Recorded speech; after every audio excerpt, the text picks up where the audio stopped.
Hello guys, for today's video, ayan, magluluto tayo ng ginataang papaya na may inihaw na tulingan at malunggay.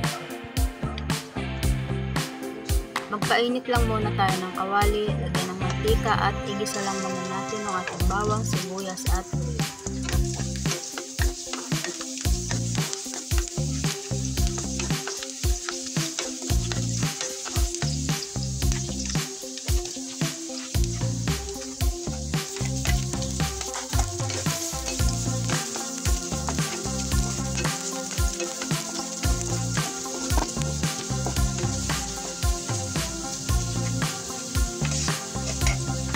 Sunod natin ilagay yung ating papaya.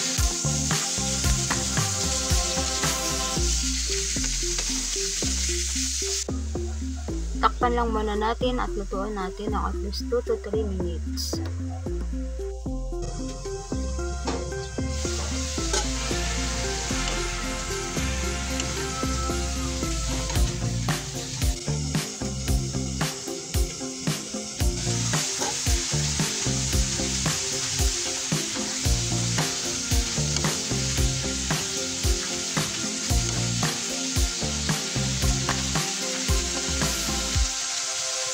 At isunod naman natin ilagay yung ating pure na gata.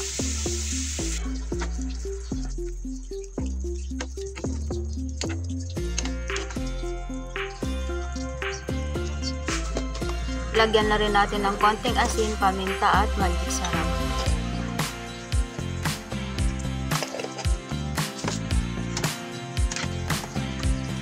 Ilagay na rin natin yung ating malunggay.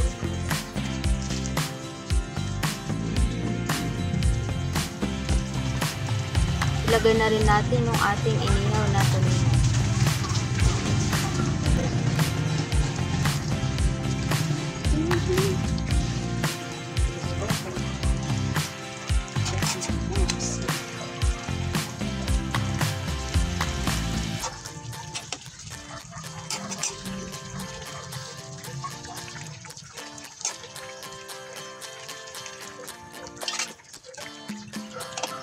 Takpan at lutuin lang ulit natin ng at least 5 to 7 minutes.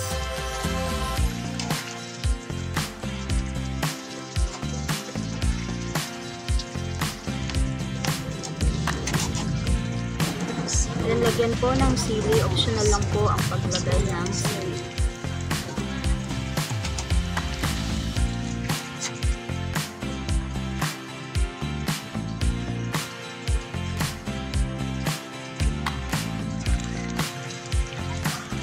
At luto na ang ating ginataang papaya.